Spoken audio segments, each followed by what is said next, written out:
So my number one movie that shaped my fears is Hollow Man from 2000. This is directed by Paul Verhoeven, which I think this is the first time we've done a Verhoeven film on this Yep. podcast. So I'm happy to finally bring him into the conversation. Starring Kevin Bacon, Elizabeth Shue, Josh Brolin, and Kim Dickens, based on the H.G. Wells book, In the Invisible Man. And the plot summary is a brilliant scientist's discovery renders him invisible, but transforms him into an omnipotent, dangerous megalomaniac. To end my list here, we've talked about systems a lot and other things. I even mentioned spiders is something I'm afraid of.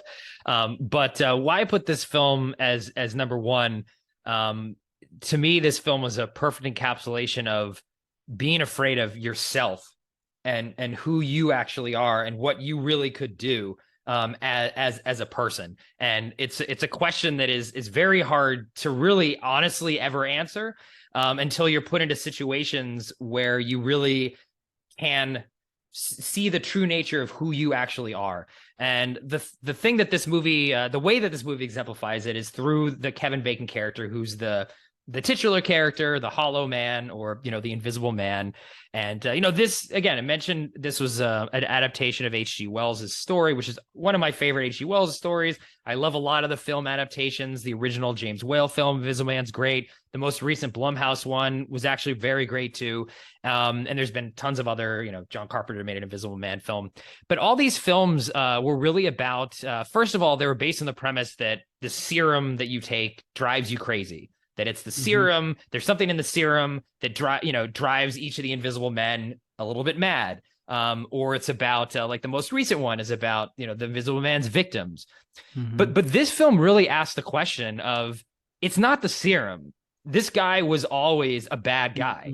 But what the serum did is it removed all consequence of any of his actions. So now he can literally do anything he wants and never pay any external price. The only price he pays is the knowledge of something that he did and the guilt of doing that thing.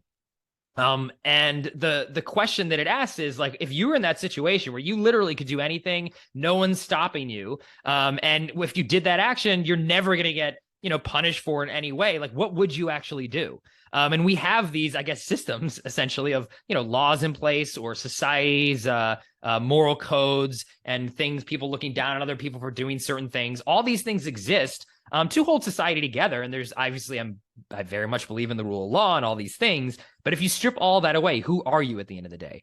And this film starts with Kevin Bacon as a scientist. He's a visible man. And there's a scene where he's in his apartment, and then he kind of looks across the way, and he's peeping Tom into a neighbor who's this hot woman across the street. And she's sort of like, he gets mad that she closes the blinds right as she's undressing herself. He's like, oh, that's so annoying. So you kind of feel, okay, this guy's kind of a creep, but like, okay, well, whatever. Peeping Tom, harmless crime in a way. And then when he becomes invisible, he's back in his apartment. He looks across the way and sees her there. And then she kind of, again, is coming out of the shower or what have you. And he thinks, wait a second, like, I can go over there right now and see her. Like, nothing stopped me from doing that. Before it was like, I can't physically do it. So he does go over there. And then it quickly escalates to, he rapes her. So in effect, like, this isn't the serum that's making him into a rapist.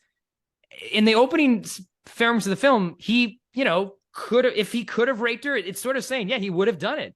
But he didn't, because he felt there was consequences. And now that he's free of that, it escalates to the point where he rapes his neighbor, which is terrible. Same thing with violence in the film too. Like, he clearly is not a very nice guy. Like, kind of yells at his coworkers a lot. But then he becomes invisible, and you see early on in this scene, he like is able to kill a fly, and it's like, oh, interesting. Like, I can kill a fly now because like fly can't see me coming. And then later he starts like harming physically his coworkers. And then there's even a line in the film where he says, like, I thought killing you would be hard, but actually, like, I can do this really easily. I like this. And then he kills one of his coworkers, which again is like, oh, now that there's no consequence at all, the true nature of who this person is exposed to the world. And even though he kind of seemed like sort of a bad guy, he's actually like an evil guy. And that to me is what the great way that Verhoeven's able to adapt the H.G. Wells film in a way that none of the other films ask this question, I feel, in such a blunt way. It's like, oh, the serum made the guy crazy. Or, oh, this guy was, or the victims don't like being chased by invisible men. But this movie is really for the first time asking that question.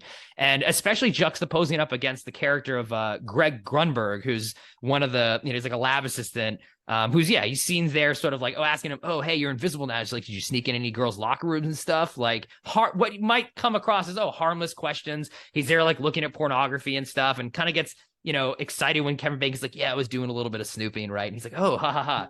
Again, it's like, wait, so with this guy now, is this actually harmless fun that he's saying? Or if he was invisible, would Greg Grunberg now go rape someone? Mm-hmm. Who knows? And that's, I watched this film and I was struck with the question of like, I would like to think I would know what I would do. And I have my own moral code. And I don't really, it's not because I'm afraid of getting arrested or I don't want to be hurting other people for the sake of, I just don't want to do that. And I can tell myself that as much as I want. And I'd love to think that if I got invisible in the same situation, I would not be abusing it in the way that Kevin Bacon is. But I mean, I have to be honest with myself. I don't know. And I think that is what this film is so brilliant, because it really asks that question. And it doesn't really, it answers it for Kevin Bacon's character, but it makes the audience ask themselves that. And it's a scary situation because you never can answer, because, unfortunately or fortunately, we don't have invisible serums.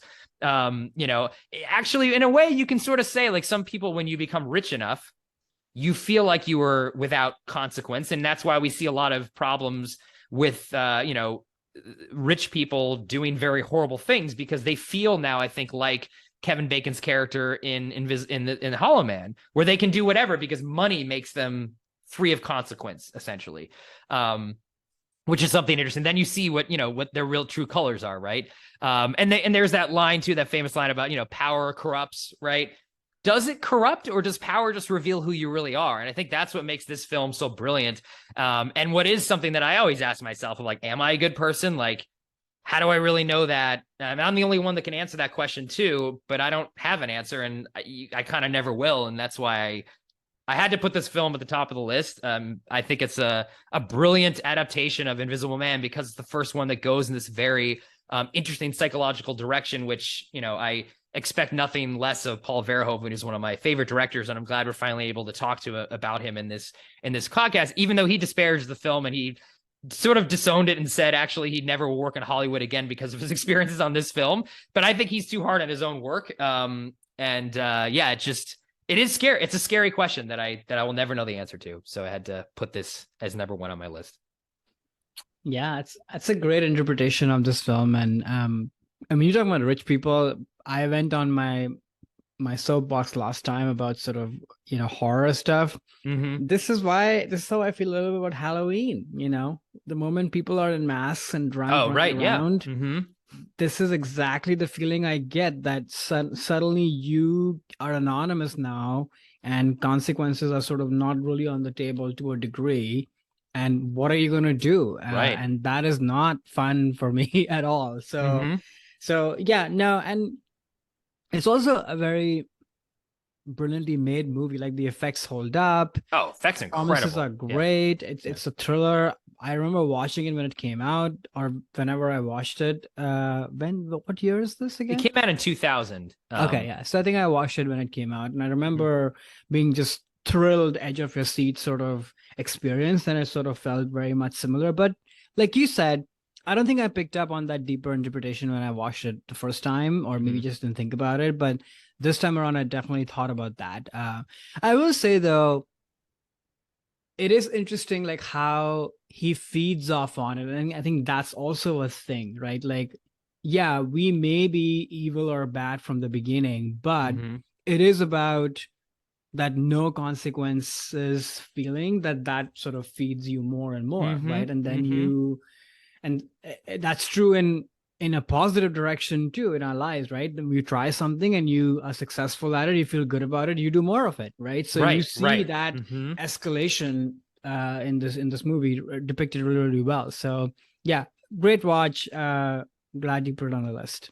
Yeah, I will say too, for folks who haven't seen it yet, or if you're seeking the film out, I do feel the director's cut, which is a couple minutes longer, is actually a lot stronger, because of it gets a lot more graphic with the rape scene, and I think it's really important to see the impact that action has on the victim, and it makes it, you kind of immediately understand where the film's going a lot faster than the way that the theatrical cut had to go. It's a subtle difference, and it makes the film a lot harder of a watch because it really focuses on the horror of the act he committed. But I do feel that it immediately makes you distance yourself from Kevin Bacon character, which I think the studio at the time was too worried that, like, early on in the film, you still want to root for him as a hero some way before he turns. And that was too early in the film for him to quote unquote turn. But I think leaving that in actually makes it, again, the point of the film for me is that he never turned. It was just, he realized who he actually was through the escalation, like you were mentioning earlier. So I would just recommend, if folks haven't seen this film